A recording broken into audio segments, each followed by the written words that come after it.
Hi friends, welcome to Shailu's home kitchen. ఈరోజు వీడియోలో మిరియాల అన్నంని ఎలా తయారు చేసుకోవాలో చూసేద్దాం. ఈ రైస్ని తక్కువ టైంలోనే చాలా ఈజీగా చేసేయచ్చు. దీన్ని లంచ్ బాక్స్లోకైనా ప్రసాదంగా అయినా చేసుకోవచ్చు. దీనికోసం స్టవ్ మీద ప్యాన్ పెట్టి 1 స్పూన్ నెయ్యి, 2 స్పూన్ల ఆయిల్ వేసి హీట్ అయిన తర్వాత ఆవాలు, 2 స్పూన్ల మినప్పప్పు, జీడిపప్పు వేసి వేయించండి.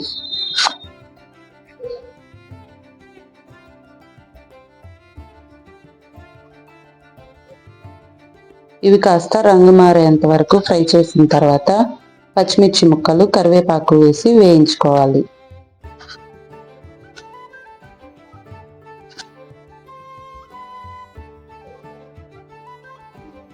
ఇదంతా బాగా వేగిన తర్వాత ఫ్రెష్గా గ్రైండ్ చేసిన మిరియాల పొడి 3/4 స్పూన్ వేసి వేయించండి.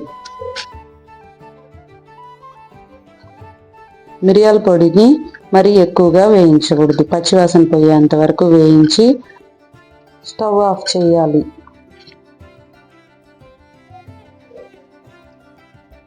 ఇప్పుడు ఇందులో ఉడికించుకున్న అన్నం వేసి